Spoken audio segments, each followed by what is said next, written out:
This podcast is protected under the laws of the United States and other countries. Unauthorized duplication, distribution, or exhibition may result in civil liability, criminal prosecution, and the wrath of the tall man. Boy! Hey, let's talk about you, the ID10T community events at ID10T.com, like Russ Stevens, aka Cool Movies Darth, who has started a podcast called 90 for Chill, which Russ says is dedicated to movies with a runtime between 74 and 99 minutes, the time frame that I feel is ideal. Russ, I could not agree with you more. That is a fantastic idea.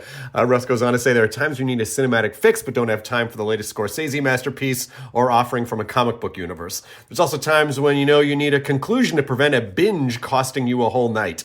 My guests and I try to follow these guidelines as we chat up features that are definitely worth your time and are beyond easy to make time for. 90 for Chill, the podcast, can be found on all major podcast platforms at 90forchill.com, and that's spelling out 90, Ninety, 4 FOR, chill. So there you go. Thank you so much for sharing, Russ. Really great idea for a podcast. Events at ID10T.com for everyone else. It's time to play Rollerball! It's the world's #1 phenomenon. I created a sport that you could thrive in. And 3 players rule the game. On 3. 1, 2, 3. Jonathan Cross, leading scorer. Gotta catch me first. Aurora, the Black Widow. Just get out of my way. Marcus Ridley, hardcore. We play, we win. Come on! He's the angriest man in the game. It was only a matter of time before one of these creeps realized that their take would go up as soon as they got a little blood on the track. Oof. Now, the world's most dangerous game Have you thought about the girl? People disappear all the time. will become deadly. And the only chance they have What's it gonna be? Us or them? is to fight back. Get out of the car! They're going to kill you! Grab hold! We'll deal with this on the track ourselves.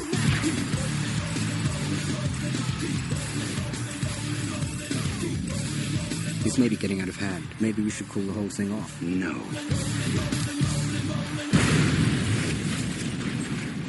Rollerball. Little Hand says it's time to rock and roll. Bring the noise.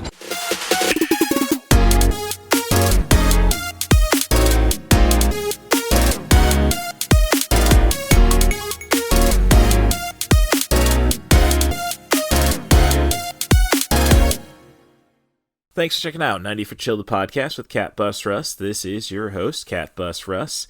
If you want to find out what might be on upcoming episodes, you can follow me on Letterboxd. The username there is CM Darth. That's C as in cool, M as in movies, Darth as in a Sith Lord. And to start things off, I really am just anticipating the next episode of How Did This Get Made, the podcast with Paul Scheer, Jason Mantzoukas, and June Diane Raphael.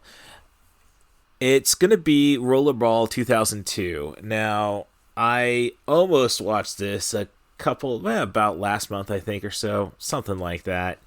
And then it was like, I see the preview clip, I think that was on Pluto TV. It wasn't a preview, just a clip, and it just looked like, okay, they're going to do a movie about roller derby on a sound stage. So, yes, the action of the game, except for some cool shots in the final match, which, blink and you miss them, is absolutely unwatchable. And then you have the fact that it's like, I know you got Paul Heyman doing the commentary for the games, and he's good in it.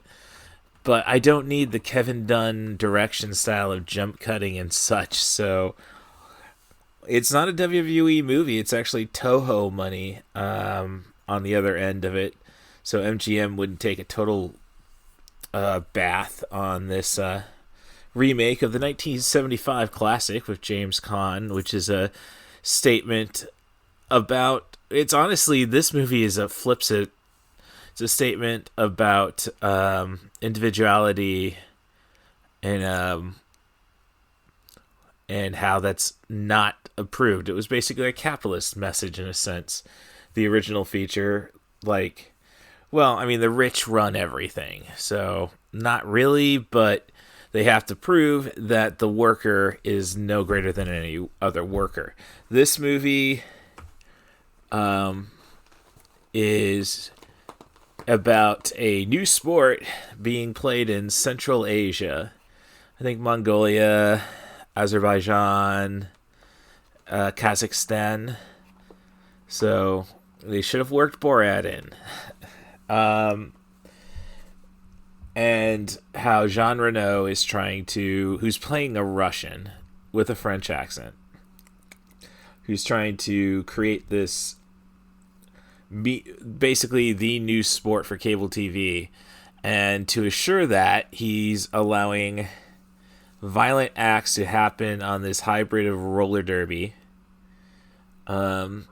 Basically, you go around the figure eight track, throw a ball into an iron ball into the plate that'll turn on the pyro, meaning you scored a point. Original movie, it's just roller derby with motorcycles. Motorcycles are still in this one. And yeah, throw the ball in there. So that kind of sums it up. And Chris Klein's down on his luck hockey player in the States. He's recruited by his best friend, played by LL Cool J, to head over there and use his talents. So there's a pointless opening sequence, which, yeah, really just didn't look stylish in any sense, of street luging in San Francisco. I'm not saying some of the stunts weren't cool, but again, the cuts and such. And this is John McTiernan, the man who gave us Die Hard and The Predator. I'm sorry, and Predator, not The Predator, which I have a soft spot for. Allie kind of liked it when we watched it. So, yeah, this is just a real comedy of errors, if anything. Honestly, I'll say the soundtrack might be the best, though, I've heard from the early 2000s. I mean, the Resident Evil soundtrack's probably the best rock soundtrack of 2002. But hey, these guys got Slipknot, and honestly, my favorite Rob Zombie stuff. Only downfall is POD's Boom. So that's a good thing. I like some experimental stuff, like you have a chase scene done in total, which it makes no sense. This is like going back and me complaining about the musical numbers in Gold Diggers of 1933. Like, no, this is supposed to be a play. Why are we expanding it? And no, you can't shoot stuff like that. It makes no sense. Has no place in this film. So yeah, why are we shooting something completely in night vision? Like, we can't see things, so no, it doesn't make any sense. Just a cheap way of not shooting. I don't know how you could do it, so maybe I should be impressed. So some good ideas. Is again, Paul Heyman's great as the commentator. Logic is totally off because, of course, and it's been pointed out in many reviews that ratings suddenly spike when a violent act happens. And no, that's not how it would work. It would go to the next game. People would tune in for that. ESPN would love this shit. So that's so it's just silly plot ideas like that, and then you get the entire revolution element to it in the end. I mean, I'm really disappointed. Like, I'm not saying I was a fan of We Own the Night, a Joaquin Phoenix, Mark Wahlberg joint. I saw that one just because my ex-girlfriend and her twin sister have a theme for Joaquin. I mean, it could have probably been better, but it's not bad. But the thing is, that movie has Oleg Taktarov in it, one of my favorite UFC fighters, mixed martial artist. And and he's usually great in everything. I think he's great in everything. Great in Predators. But this is the first bad one, I guess, that I've seen him in. It's kind of disappointed like that. So there's a lot of good ideas which just get wasted, and it doesn't understand the original film. This is essentially a movie that focuses on the sport and not the politics around it. And they try to make up for it with Chris Klein catching on that Jean Reno is rigging the games for horrific events to occur to get ratings again. But aside from a chase scene trying to get out of the country, just doesn't understand the subtlety of politics, which is something brilliant about Rollerball, the movie that was the first date of my parents. So I guess I'm further offended at Rollerball 2002 because, hey, I'm the product of Rollerball 75, which is a must-see feature. The best fictional sports movie the best movie about a fictional sport I think you can find. So, yeah, it's just, but at least I know that they were just trying to do stuff on the cheap by the end of it. Like, Chris Klein's not expensive.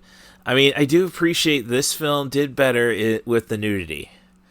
This is PG-13, but they've got at least 4 or 5 different sets of boobs out there. And, I mean, you can pretty much see almost all of Rebecca Romaine's Stamos at the time. I guess it's just Rebecca Romaine or Rebecca Romaine O'Connell. But one of my favorite swimsuit models, so damn. So it just kind of makes me further disappointed. Like, she's going to go and give it all out for this movie, and yeah, fails to deliver. So I really hope to listen to see how Did This Get Made take on this, how fun that'll be, because it's just a bad movie to begin with. How did this get made? Yeah, it was just extreme sports fad. So, well, I'm going to need to think back. I mean, if I had the time, and I had a lot of car issues this week, and I really wanted to get it, and, I stuck around.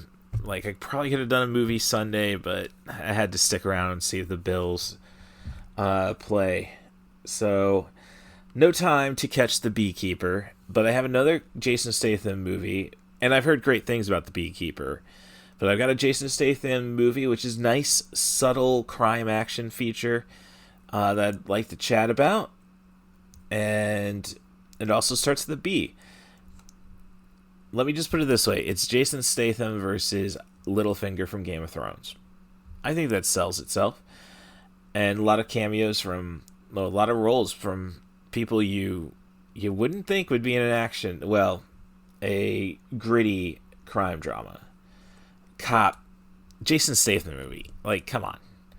So, we'll get to that, and after that, I'm going to do my best to clean up a conversation with the Poetic Critic about just some observations I had, and it's going to get into me suddenly, like, Martin Scorsese is great, but kind of, like, I don't think he should be picking a fight with Marvel just because, I mean, it really makes me question, am I not a cinematic nihilist?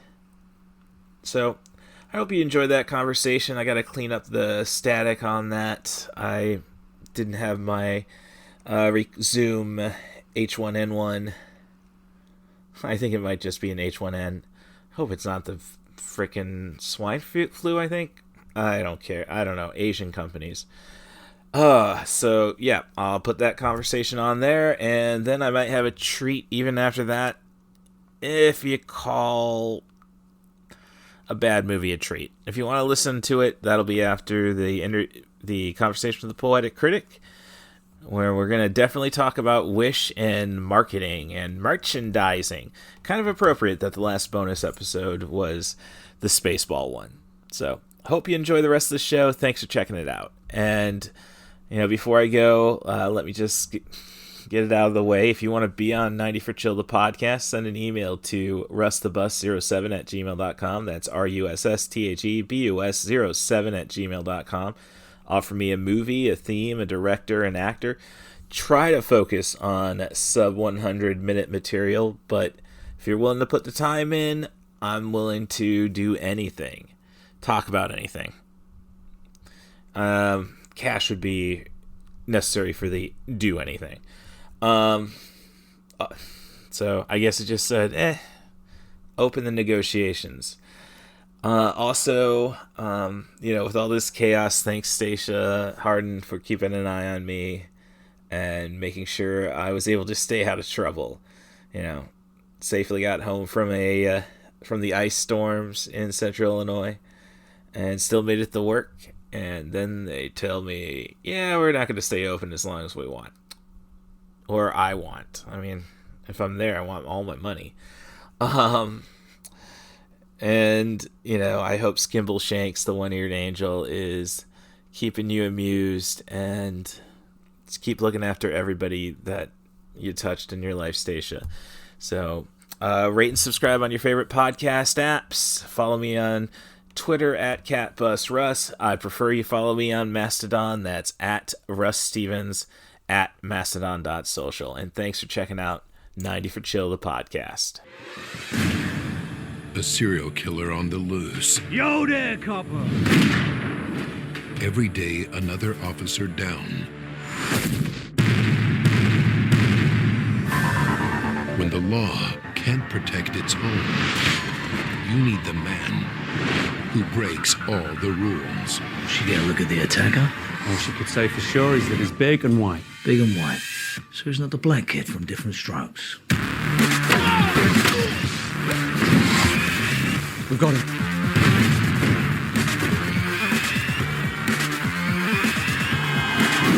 I want a lawyer and a sandwich. Oh, and I want to update my Facebook status.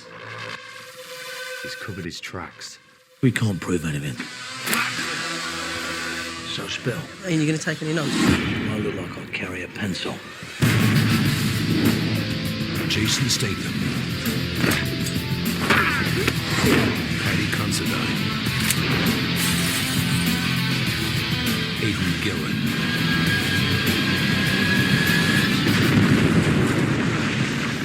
You're picking the wrong fight. At least pick the right weapon. Blitz. And I've just concluded watching the movie Blitz from 2011, starring Jason Statham, Paddy Considine, and a villain is in Aidan Gillen, best known as Littlefinger from Game of Thrones, and he's an Irishman, and you never really get to see him do the accent. Funny, because Jason Statham keeps boasting about his Irish heritage in this feature. So, in other words, if you think Littlefinger's accent was kind of all over the place, it's kind of the same here. But you can't really beat him as a villain. He just looks very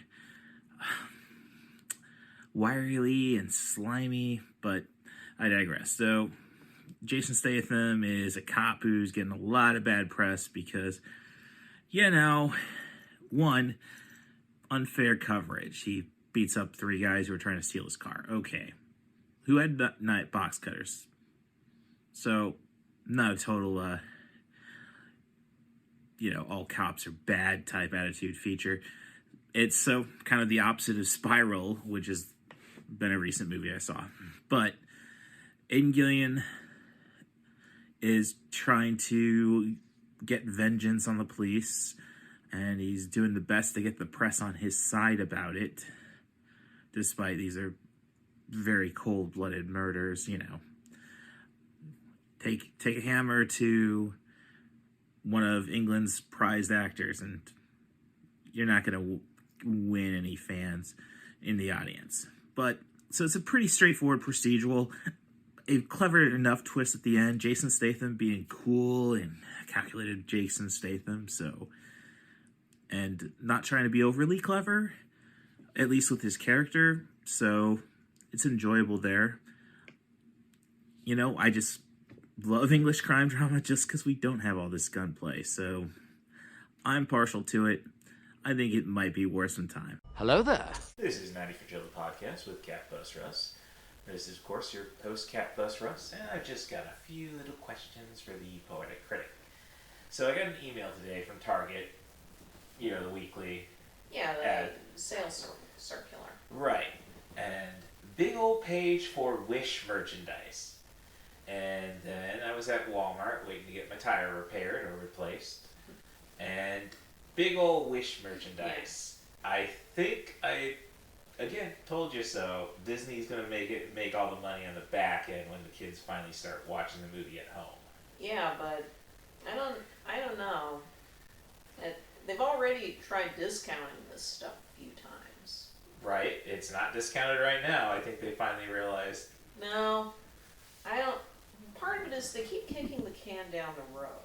Oh, yeah. They're only bringing out the digital purchase this Tuesday. Right. They're not doing physical media copies until March.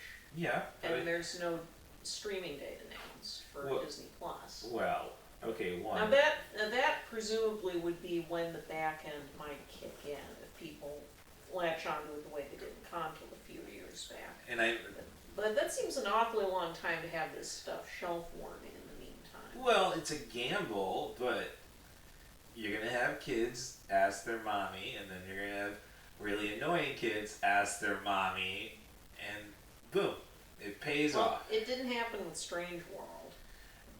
Strange World was not exactly what we expected from what I think parents expected from Disney. Well, no. Nor did the children. They didn't think about the children. Will somebody think about the children? There wasn't much of a merchandising push for that anyway. Right. No, I think they knew what art had, you know. Yeah, this is kind of artsy.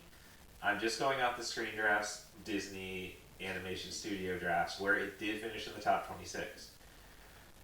Kids got it once they got it, but it's not something. Yeah, it was a stupid idea for Disney, kind of like Atlantis was a stupid idea for Disney. Well, and Treasure Planet. As Jessica Ritchie, my friend, has pointed out, or others, there is simply no audience for Disney animation with adolescent boys. Oh. That is just not a market.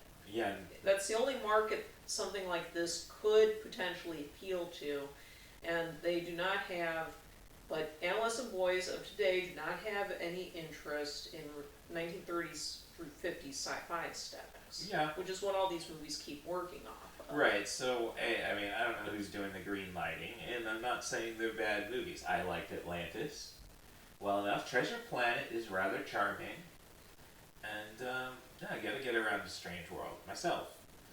So... But with what the back end is going to be on Wish, I just don't think Disney should have let this stuff shelf warm as long as it did. Encanto had the 45-day release date number, so it dropped on Disney Plus Christmas Day. Mm-hmm. And people were at home at the time, and that really helped draw some eyeballs. But with Wish, they've just keep kicking this can down the road, because it is it's streaming when this is it's not going to kick in until streaming. Yes, but as I say, I know children. I work in retail. Thank God. That's almost making me say, well, thank gods we're not selling DVDs at my place anymore. You can still get pretty good discounts on Best Buy exclusives, but I do think at least that store that is going to quit selling DVDs. Wink, wink. you can still get Best Buy exclusives at rather decent prices. I bought the Super Mario Brothers Steelbook for 4K for $20, when the regular one is still like 27 or so. Because those are probably going to get shipped back to the supplier. So that's how it's working right there. If anybody needs some inside details, I also know a lot about booze. So, one thing I did see today, and it's not really movie related, or is it? Is Goldblum doing a Super Bowl commercial? Well, it wouldn't be the first time. Well, I can't really. Well, I haven't watched the Super Bowl in a long time. He did a Jeep themed ad back in 2018. Yeah, it was 2018 because that was when Jurassic Park turned 25, and they did an ad themed to that. Okay, which is weird. I think were they Jeeps in the movie? I think they were Fords. Yeah, I think it was might have been a Ford. I can't remember offhand. Yeah, so. But he did that 5 years ago. Right. And he did before that he'd done a Super Bowl commercial as part of the long-running Apartments.com. That's what I think it is. I saw the teaser. Yeah. So he's doing another one. That's not unusual. Well, it's still. I don't know. It's almost an event for 90 for Chill the podcast, wouldn't you say? I suppose. I haven't heard much about any Super Bowl ads just far. Well, it looks like maybe I've planned too big or something as they're prepping for like aliens, I guess. Aliens? What? No, the commercial. It's a copyright Bellflower production, so I know it's Apartments.com. Yeah. But it's like a bunch. They're all looking up. They got all flashlights looking up. Jeff doing his Goldblum-ish. I did see a funny meme, one that you probably wouldn't get because you're not into new metal. Not to say that I am, but I did like the Deftones. It was an image where they face swapped all the members of the Deftones with Jeff Goldblum. Hence, you have the Deftones. And they did put a little lyric from the song Change. I watched you. Watched it change into a fly. So I guess the other big thing right now in the media, at least to us nerds, is After Midnight. If you understand my humor at all, I don't know what to think about it. An hour is too much time. Russ, you should at least explain what After Midnight is. Well, I mean, After Midnight has been in works for a while, but this is a revival of sorts of the Comedy Central show At Midnight, which was a bit of a fixture for them in the new 10s, an American version of the British panel show format where 3 comedians or miscellaneous performers, but they were usually comics, come on to riff on internet happenings of the day. Yes. This new version of the series is for CBS and has replaced the old post-late show slot that James Corden used to fill. Yeah. It premiered this past week. Right. So I only saw the most recent episode because I have Paramount Plus. So I think I programmed that into your Samsung so you could catch up at any time. And I did like the latest South Park special on there, where Randy Marsh starts an OnlyFans page after being inspired by the art teacher at the school doing that. An extra $10,000 a week. And he's trying to do it as an influencer instead of like a cam girl. But he does have his willy out the entire time. It gets real weird when he starts competing against, when Sharon decides to try to make him stop by competing. No, what do you want with your influence? I want to beat my wife. Okay. So After Midnight, the episode I saw, you had James Davis, some guy from the show Neighbors, who's definitely not meant for this kind of format, and a loudmouth podcaster. So it didn't really click, I think. And as I say, and then after you see one guy struggling and you find it's supposed to fill an hour time slot, just doesn't run as smooth as At Midnight. Well, it's only a few days old. It is a broadcast service, and there was a pretty good review of the first episode or two over at Vulture that points out the internet has changed quite a bit since the original show was canceled. Twitter is basically unusable at this point. And the internet and social media gets more and more splintered. There's still plenty of the standard outlets they're going to use for the show, stuff like the hashtag wars. But yes, an hour time slot does take a bit more time to fill, and at this point I think that is throwing off the pacing. But on the other hand, a lot of it's going to depend on who they bring in as panelists. Right. Oh no. I saw a clip from the Paul F. Tompkins. You're right. No, that's a second. And of course, he comes out swinging. Yeah, that was the second episode. Yeah. The first episode had Whitney Cummings, Mm-hmm. who was another standby of the original show, and I think Kurt Braunet. So yeah, they had a great line at the start, and then it's like, oh yeah, we have to do a talk show essentially do a talk show segment, where it was kind of cute, but I don't know, the host doesn't quite have the aggression of Chris Hardwick, if I say. Well, yeah, but as Vulture said, it's nice that nobody's just shouting points all the time anymore either. Yeah, but you don't really.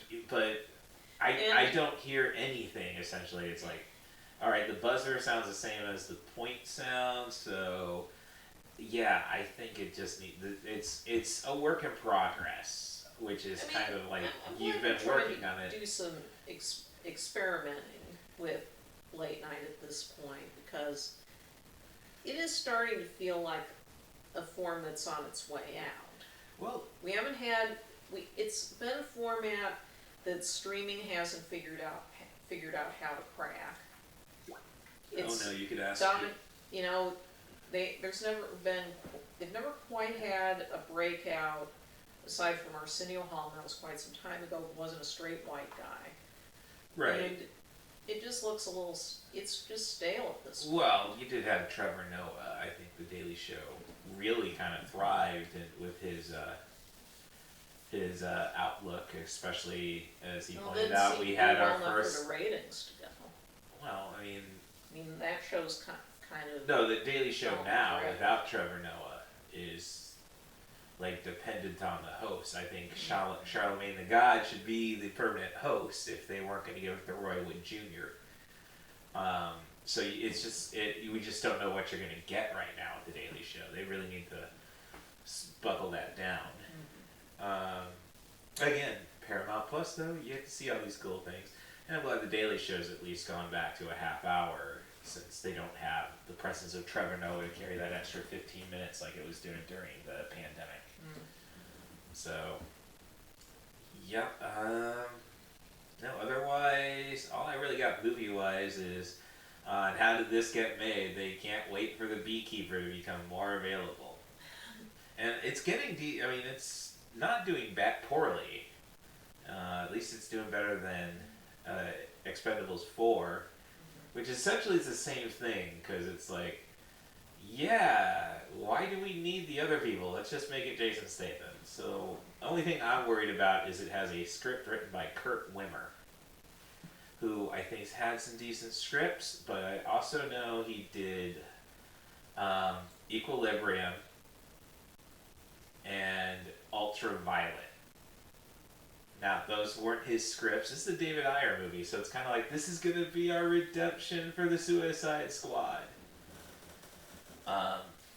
With that said, though, Honest Trailers does a lot to sell people on movies. Like, I want to see this. I'm not going to pay the...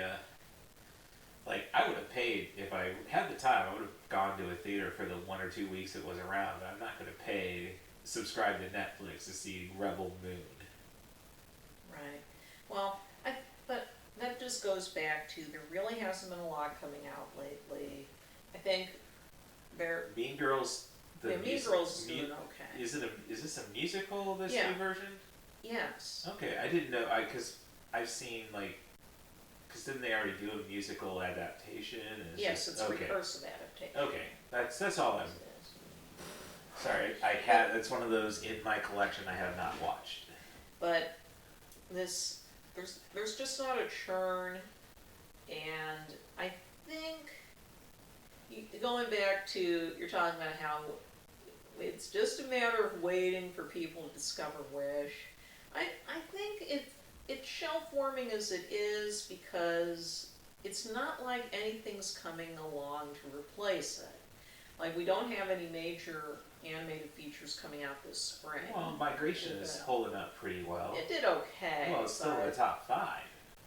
Yeah, but again, that's mainly because there's not a lot of other options. But I'm just saying, if it's doing okay compared to Wish, that means it's doing better.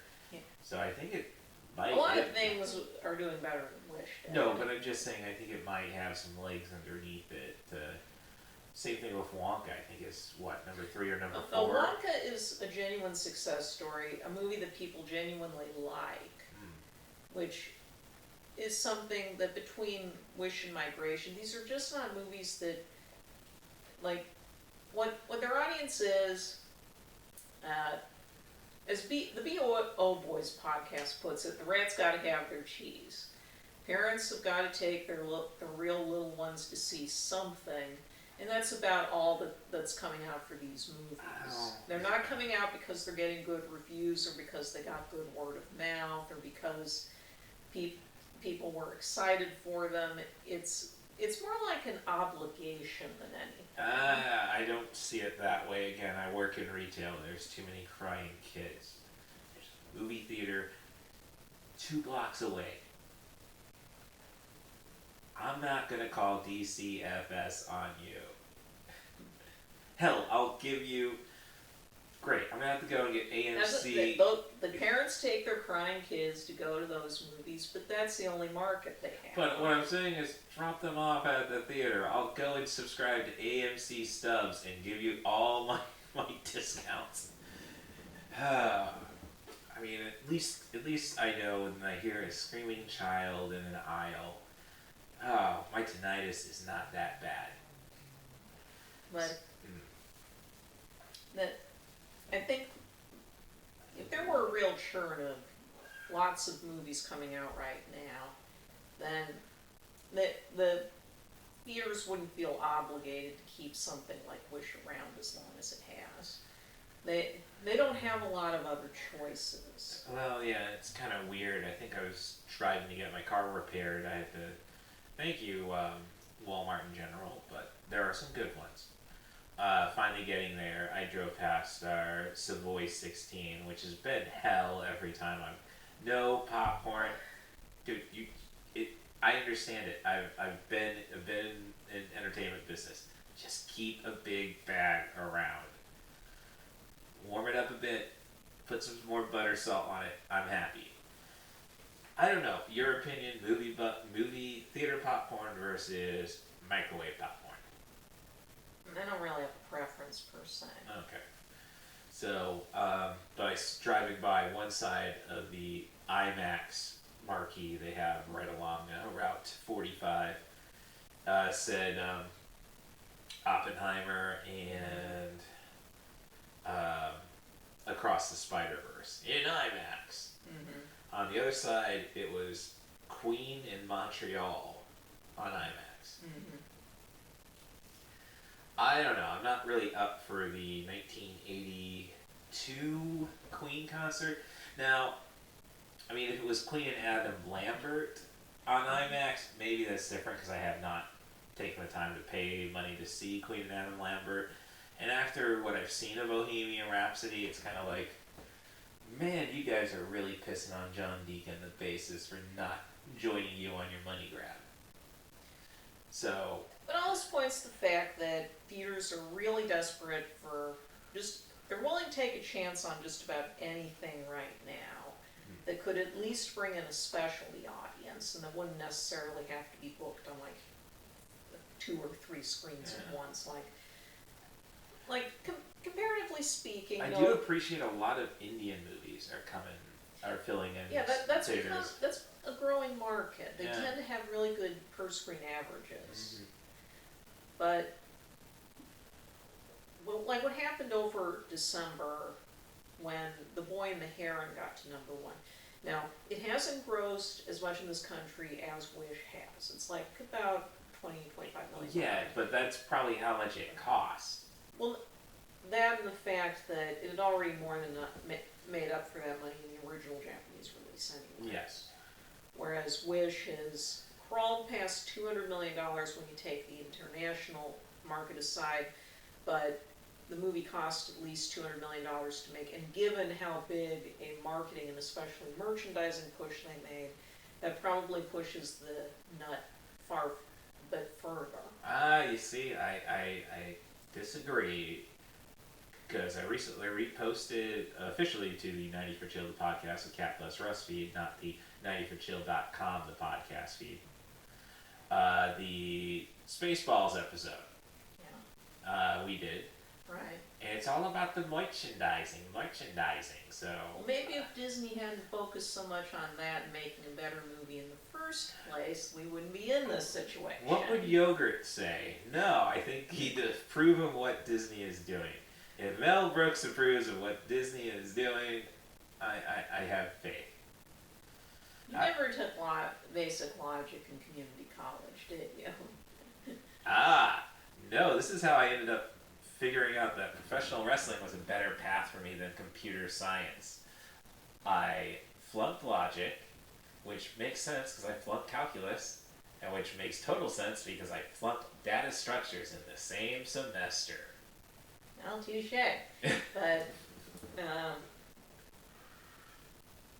I think that does speak to where we are currently in this general malaise for major studio releases. We also see this with how the bottom fell out for superhero movies far faster than even the more pessimistic commentators thought it was going to happen. No, I think that's solely just oversaturation. Disney really tried to pick up after the pandemic. The most of the pandemic, I will not say the pandemic is over, had passed, and they were just like, we got to go and start trying to draw people in. I think they stretched themselves too thin. But that is my opinion. We didn't necessarily need Love and Thunder. Well, we needed it because it was promised at the end of Endgame. Same thing with the Galaxy, which, I don't know, everybody seems to love that one. Ant-Man, okay, I don't think we needed the Ant-Man and the Wasp, Quantumania. I mean, I still gotta get around to seeing it, so I do plan to. I mean, if MODOK is just a little bit of Patton Oswalt, I think it'll be worthwhile. So, and I don't know, as I say, I've been told Marvels is great. So, yes. Here's the problem with the Marvels, though, is I do feel I have to watch Miss Marvel. And that's just more time that I don't have. So, yeah. So basically, I think they just overfilled everything real fast. And it's like, no, take your time. What, we were only getting like 2 Marvel movies a year before this? Well, it was a pretty heavy churn even before Endgame. I wouldn't say that. I mean, you had, 20... So, everything up to 2012 was pretty much maybe 1-2 pictures a year. 2013, was that Iron Man 3? Yes. Alright, then 2014 was... Thor the Dark World was probably 2013 too. But 2014, Avengers, Infinity War. Okay, but what it comes down to but is I'm just saying, it was are still tired, more like summer, people are winter. tired of superheroes that aren't Batman or Spider-Man. I disagree. Those are the 2 characters people can want to keep seeing. But this is why The Boys is a big success on Amazon, because the people like me and Seth Rogen want our, or why Sandman was a success on. So, okay. Am I a nerd? Yes. So I guess I'm kind of disqualified. But no, but that's like saying no, don't try anything else if it's not Batman or Spider-Man.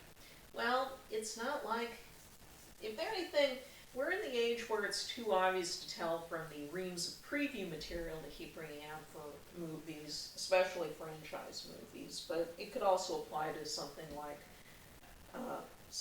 Wish, is that it's clear from the previews this is just the same thing you've seen before, only worse. And that's one reason they're saying that these movies are like the Marvel movies, are going to have a second life once they get to digital platforms or streaming. Doesn't make sense because we already smell the stink off of them. Okay, this is it. I think that is just, did I want 10 years off from Marvel? And at least Marvel movies. And I will say yes. Because if I have to take 10 years off of Star Wars, everybody else has to sit for 10 years once your story's told. That is my nerddom. So, but I gotta overlook that. I gotta look beyond that. And no, I can't really say I've seen anything that looks too stinky. Like, it's not YA bullshit. Now that stuff, PU. No, actually, it is.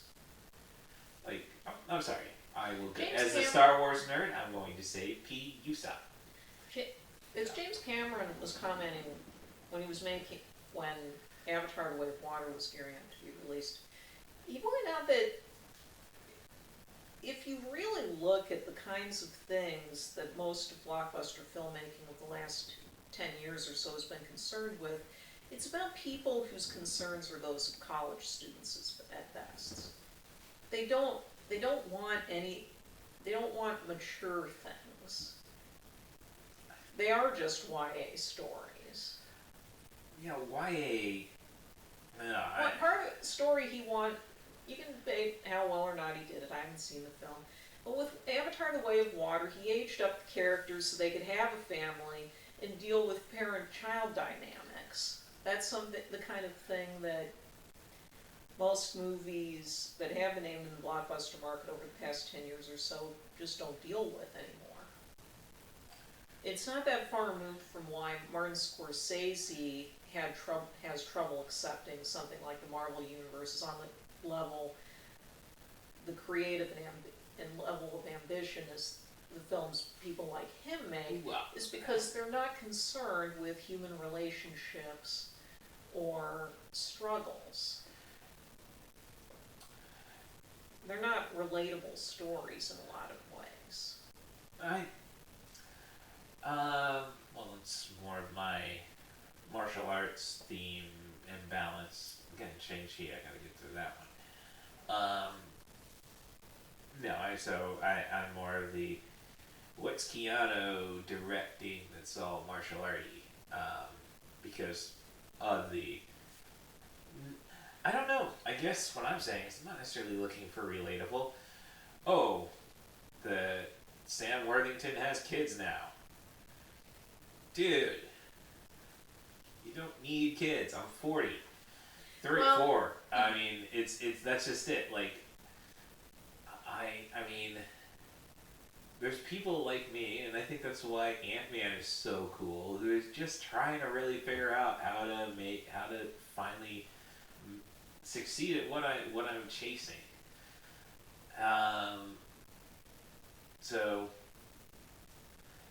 While Martin Scorsese, well, there you go. It's really this. I'm surprised, I guess, with this discovery because Martin Scorsese's rather a nihilist. I'm not exactly sure you can call someone a nihilist just offhand.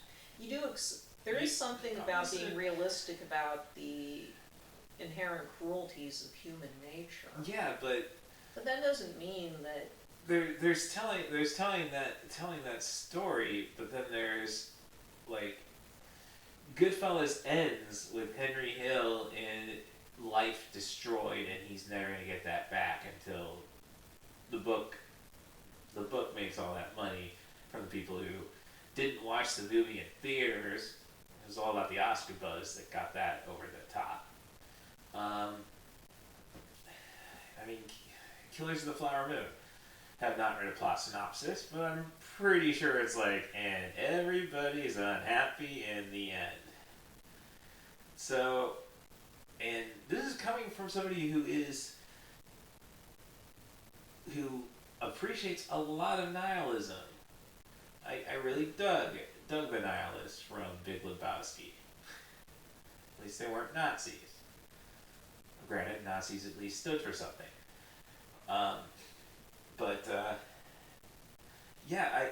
So it's like, I don't think that's an gosh, I don't even want to think too much deeper, because now it's like, let's go to the opening scene of Swordfish.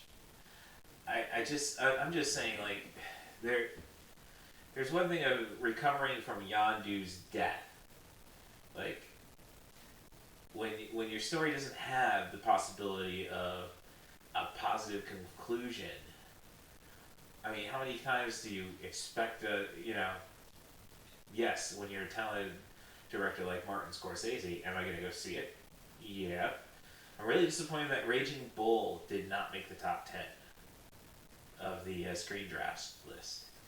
Because too much toxic masculinity. That's what I'm getting at. Scorsese is selling stuff that only he necessarily wants to see. So, and it's easy to tell stories that are very depressing when you got people giving you the money to tell them. Well, that's a very limiting view of art, I think. And certainly, I'm just saying, I don't. He got over his Coke issue. Thank you, New York, New York. So you can say it's limiting, but it's like, I mean, if that's where your head space is at, that everything's gonna end in depressing fashion with a final shot that really explains the movie to those who he thought wouldn't get it, which is kind of insulting to the audience. Hence the rat at the end of The Departed, or Henry Hill picking up his newspaper and then seeing an image of Joe Pesci shooting at him. Well, I'm just nihilism. That's the idea that things don't matter. Then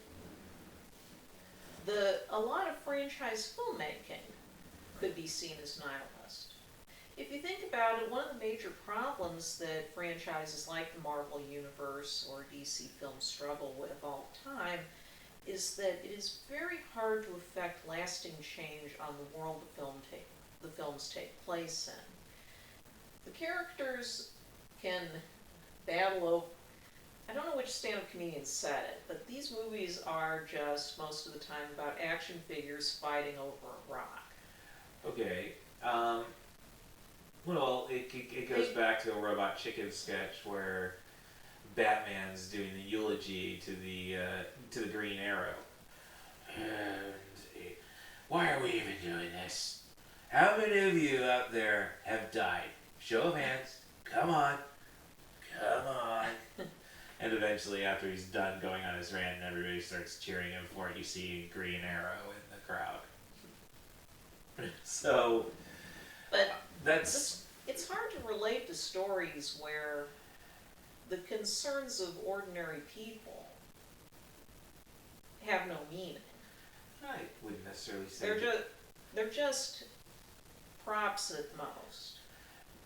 But when the stories don't end with these heroes legitimately reshaping with the power they have, the world the story takes place in, to be a better one for everyone.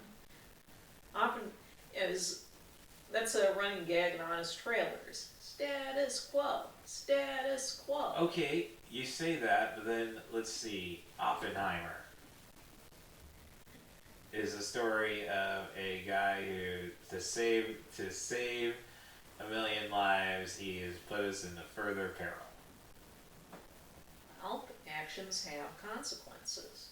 Right. And it's from that drama inherently comes. And that's how we got the excellent Marvel Captain America Civil War. That's how we got the fun nature of Doctor Strange and the Multiverse of Madness. I think that's one thing that I mean, it's possible to be toxically positive, too. Yeah, no, we're talking about Disney. I mean, let's just face it. Ariel should be nothing more but foam. Now, doesn't mean that a person can't tell a story the way they see fit. Little Mermaid may not have much to do with Hans Christian Andersen, but it makes for an entertaining narrative on its own because the filmmakers at least committed to telling the kind of story they wanted to tell. Yeah, but I prefer my topless Polish mermaids singing at punk bars. Check out The Lure. I'm sure it's probably in rotation on Criterion Channel. But even then, this actually does step into why I think one reason Wish didn't seem to connect with audiences. I kept hearing the complaint in a fair deal of reviews, not all of them, that it's not really much of a story to be concerned about. Some people won't get their wish granted. Boo-hoo. That is your uncle speaking. I was about to say, that's the cynicism speaking. No, we have to have that. You want cynicism and nihilism. I'm one who said, hell, hope is the one thing I don't want because hope is for the dying. I hope this doesn't happen the way it's going to happen. Yeah.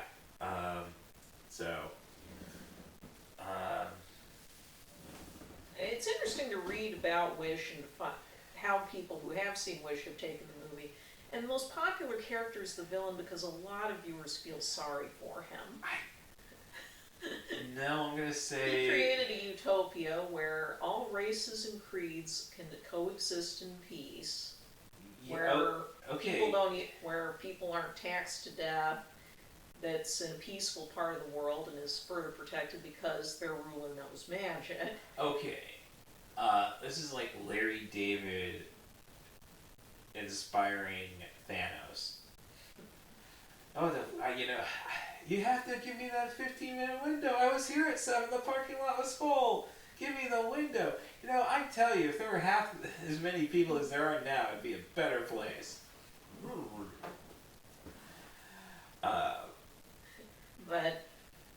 You know what, cockeye to Larry David. You know what, Larry, I think you're the villain. And I think archery isn't a real sport. So. But you have a story where the only problem is that people, it is a condition of living in the kingdom that you willingly and with full knowledge you will not remember what you wish for, give up the wish. And people are willing to trade that off for the chance it might get granted someday. Yeah, no, and those people are idiots. Well, that's the thing. Why are we supposed to care about their fate if they got themselves in their own problem in the first place? Because we're supposed to care about people. That's the... Well, I would say now you're making me turn into Anakin Skywalker. not the emo Anakin. We're talking Jake Lloyd Anakin. Mom, you always said the world would be... the biggest problem in the world is people don't help each other. And I will go and actually say, I think movies like, the James Gunn's Peacemaker series, and Simon Pegg and Edgar Wright's The End of the World, The World's End, sorry. pretty much make it clear that it's just not in our human nature to actually want to do what's best for everybody. Like, yes, we got cell phones as part of a plan to create a utopia where we can be whoever we really want to be, but you're telling us we have to be whoever we want to be. And we're human beings, we don't like being told what to do. And boom, Bill Nye ends with an F it, and the world goes to the Stone Age. Spoiler alert, but it does not qualify for the podcast, unless you want to talk about the entire Cornetto trilogy, because Shaun of the Dead does. So, see, but this again is like, I think saying like, oh, I sympathize with, I don't know if I've ever sympathized with, which Chris is this? Chris Pine. Yeah, I don't think I've ever sympathized with Chris Pine. Sorry, Captain Kirk. Spock had all the right ideas. Okay, see? That's going to the logic and bollocks. Yeah, so... No, I think I think we're still just dealing with cynicism backlash. Like, I think the problem is we came out of the vast... Well, what would you say is the cynicism backlash? Because I think we came out of You argue that these Marvel movies and stuff aren't cynical, but they're not the movies people are seeing right now. No, I think they're only not being seen because people are just like, no, give me something new. I just went through hell for two years. I want things to change. It's like, dude, you were happy with this. It's like dealing with a cat. Why, like, Ava did not. It's healthy to re-examine your priorities. I can't blame people for wanting something new, especially when the studios really seem to slack off on the whole quality control. Look, weed became legal in Illinois. Do I smoke weed? Yes. Do I get stoned? Do I lay around getting stoned? No, because I know that I don't need that. And if there is a cynicism backlash, I think there's plenty of reasons to be cynical. Look, you're talking to a guy who's introduced to most people at bars as, and this is Russ. He's the most cynical asshole you'll ever meet. But once you get to know him, he's the nicest guy ever. So, no, I think I'm kind of a master on this, but maybe that's just it. I don't like these poser cynics. Get real bitter, people, and then come to me. Not over frickin' cinema. Do you have anything else? No, I think that's more content than I ever expected out of Wish merchandise and, hey, what's Jeff Goldblum doing? So, thank you very much, ThePoeticCritic. I'll probably try to... I do gotta get around to The Beekeeper, because if you want cynicism, that's a pretty cynical movie, just the premise. Especially for a leftist like myself. Despite, I don't know, something like they tried to throw in some Hunter Biden jabs in this movie. I think David Ayer said, no, we're not doing it. Rich people and their stupid kids. But, we're not picking on Donald Trump. So, okay. And, yep, I think that's gonna be enough, because I think the audio is gonna suck. Superman! The Lord said to Moses, "Tell Aaron that in all future generations, his descendants who have physical defects will not qualify to offer food to their God. No one who has a defect may come near me, whether he is blind or lame, stunted or deformed, because he had a blemish. I, the Lord, do not sanctify him." Leviticus 21:16. There's something wrong with this place. Some stones is best left unturned.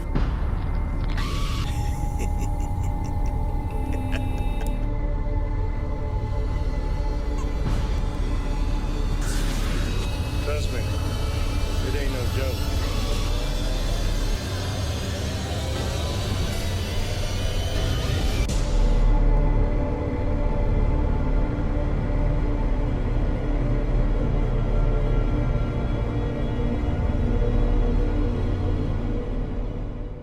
Well, Chris Jericho was mentioned in my conversation with the Poetic Critic, so let's get rid of another one of his few sub-100-minute movies. He really hasn't done that many movies, and I do want to check out this one that I think I can find on YouTube, but that's because it's Sonny Chiba versus Roddy Piper, so can you blame me? But the feature I'm going to discuss is Albino Farm, a horror movie, very low budget, and it's Chris Jericho plays a character that makes you think, yep, he could definitely do the things he may or may not have been accused of. So it's a story about a bunch of college kids who are focusing on one project, and then they get distracted by the stories of a town in Missouri of deformed people, and the bros in the group talk everybody else into doing it.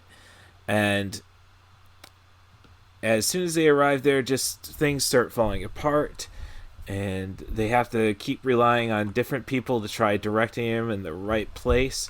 Again, all kind of deforms.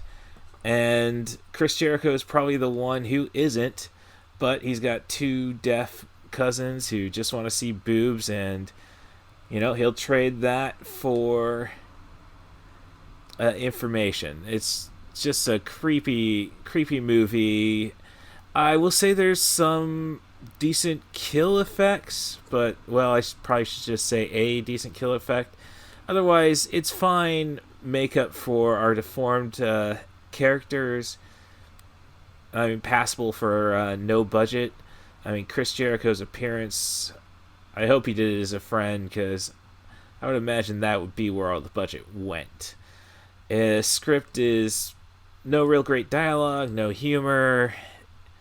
It's honestly, I'm just trying to rehash it because I got this on a Netflix DVD. Somehow I lost the file when I originally recorded the review, if I recorded the review back when I was planning to do the MacGruber episode. So yeah, everything kind of becomes nonsensical with the story. It's just a wrap around for a hopeless ending, and that's even just brushing over that it's all based around a society that's really misread the Bible, and everybody's part of a cult. Pretty run-of-the-mill stuff. At least it doesn't do anything silly like trying CG effects to make it look fancier. I admire kind of the effort in it. Just where did you think this would be interesting, I guess, is where I'm coming from. Like, you either have to make it very gory or clever, which it definitely failed at that. Or you really just have to have a sense of humor and make something that we're going to laugh along with. So it misses the mark despite... I mean, it's a valiant swing, I guess. Not having the movie immediately in my mind might have softened me on it, because I appreciate the effort, and as I say, there's at least some moments where you think, well, they might have something, but it's all might, and there's really nothing there except one boob shot. Definitely one not worth trying to dig up, and thankfully this is way before I was hoping Netflix would send me 10 free DVDs once that service ceased. Can I hear a wahoo?